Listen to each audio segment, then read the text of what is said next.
por mais que a gente ache que seja uma coisa já muito conhecida e falada, que são os fatores de risco cardiovasculares, ainda é uma coisa que, do ponto de vista prático, a gente vê uma certa dificuldade de implementar.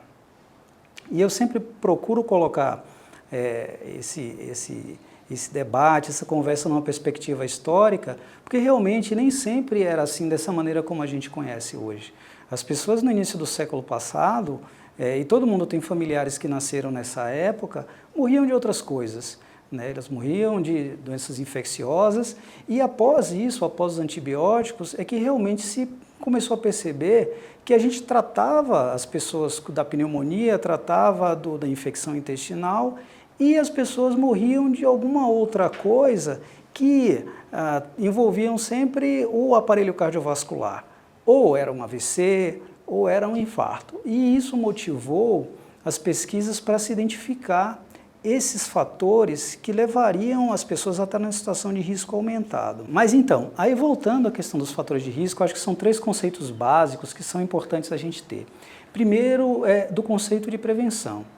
Prevenção, eu tive o cuidado de dar uma revisada ontem, porque tem um palestrante que eu gosto muito, já falecido, que é o Flávio Giacovatti, e ele citava muito um filósofo que falava o seguinte, que as pessoas, em geral, não se atêm ao significado profundo de cada palavra. Às vezes uma palavra simples que a gente usa corriqueiramente, a gente não tem ideia do, eu diria, do alcance, né, da palavra. Então, prevenção o que seria? Seria uma medida ou um conjunto de medidas que seriam adotadas antecipadamente para a gente conseguir evitar ou minorar os efeitos de algo que seria danoso. Então, o que seria a prevenção na doença cardiovascular? Esse estudo inicial, que foi o de Framingham, ele acompanhou uma população americana, em torno de 5.000 pessoas, que estavam fixas na cidade, baixa taxa de imigração e que foram acompanhadas, começou em 1948, foram acompanhadas a primeira fase do estudo durante 20 anos. Veja que conhecimento médico às vezes é feito no longo prazo e, digamos assim, quase a duras penas, né? Porque depende que as pessoas cooperem. O que eles fizeram inicialmente? Eles fizeram o recrutamento dessas pessoas, faziam uma entrevista, perguntavam dos hábitos de vida, o que é que comia, se fazia atividade física, se não fazia, faziam um exame físico, né? Então avaliavam, escutavam o coração, mediam a pressão arterial e faziam os exames laboratoriais, incluindo, dosavam açúcar, dosavam colesterol no sangue, porque até então não se sabia nada. Inclusive, a pressão arterial, talvez alguns de vocês já tenham ouvido falar disso, de pessoas mais antigas ou de mais idade, que assim, eu já vi pacientes falarem isso. Olha, a minha pressão subiu, mas é da idade. Então existia essa crença de que a pressão arterial ela subia com a idade e que isso era ok, que estava tudo bem. Até porque a pressão alta no início não faz a gente sentir nada. Então muita gente descobre pressão alta por acaso, numa avaliação de rotina, vai fazer um check-up, vai fazer uma admissão na academia, vai fazer uma avaliação para começar a yoga, e aí ela percebe que a pressão está alta. E a pessoa às vezes até duvida, né? Fala, olha, mas eu não sinto nada, vai procurar o cardiologista e a gente confirma. Então, nessa época, assim, era uma época de obscurantismo, ninguém sabia o que eram os fatores de risco. Pressão arterial que subia era considerado ok, tudo bem. Então, qual foi a conclusão ao longo do tempo? Foi visto que determinadas condições que foram identificadas como fatores de risco, elas estavam mais presentes naquelas pessoas que tinham AVC e o infarto. E quais foram essas condições? Principalmente, pressão alta, colesterol alto, o açúcar elevado, que é o diabetes, e alguns hábitos de vida como o cigarro, que é o tabagismo, né? O sedentarismo e a obesidade. E a bebida, talvez?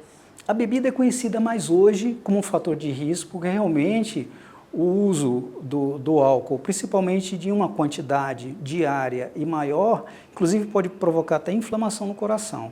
Mas a bebida, além dos outros problemas que podem estar relacionados mais de ordem psicológica, comportamental, no coração também não é benéfico, né? E aí, esses fatores de risco foram identificados. São fatores, como eu falei, que são passíveis de serem modificados, né? Porque até então não se estava tão avançado na questão dos medicamentos, mas também foram identificados fatores de risco que não eram passíveis de modificação, que são relacionados a quê? A história familiar, pessoas que têm uma genética em que, sobretudo, parentes de primeiro grau, tem a manifestação precoce da doença cardiovascular, como eu havia falado, se uma pessoa fala, olha, o meu irmão, pai ou mãe, teve um ataque do coração aos 45 anos de idade, isso aí é muito significativo. Agora, se a pessoa falar, olha, meu tio avô, ele teve um infarto aos 97 anos, né? Já é esperado que com o envelhecimento do sistema arterial e com o avanço da aterosclerose, com a deposição das placas de gordura, isso vem acontecer com a idade mais avançada.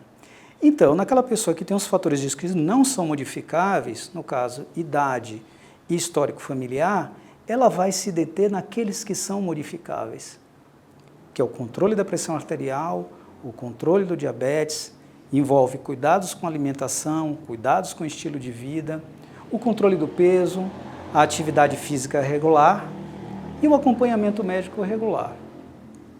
Na segunda etapa desse estudo, que envolveu os filhos desses primeiros 5.000 pacientes, o que foi identificado?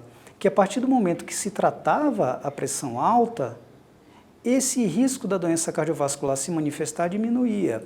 Então, entre os primeiros pacientes, os pacientes do primeiro grupo, quando tinha uma pressão elevada, que era comparado com o grupo da mesma faixa etária com pressão normal, se via que o grupo que tinha pressão alta não tratada, ele tinha problemas cardíacos que chegavam a 2 a 3 vezes aqueles que não tinham a pressão alta. A prevenção é relativamente conhecida, é amplamente difundida, as pessoas acabam sabendo nos meios de comunicação, mas uma dificuldade que eu percebo, até na prática clínica com os pacientes, é em relação à conscientização de que precisa colocar em prática aquilo que é pregado o tempo todo, que a gente vê na TV, que vê no jornal, que vê no rádio. E isso, muitas vezes, são medidas simples. Algumas das diretrizes, tem a diretriz da Sociedade Brasileira de Cardiologia, que é a nossa aqui do Brasil, mas tem outras diretrizes da Sociedade Americana, da Sociedade Europeia, em que, no geral, a gente vê que se a pessoa consegue colocar na sua prática diária, pelo menos, que a gente fala os 150 minutos de atividade física por semana, isso aí já tem um impacto na redução do risco. A pessoa pode até pensar, olha, mas são 150 minutos, parece muito tempo, mas é 30 minutos de segunda a sexta-feira.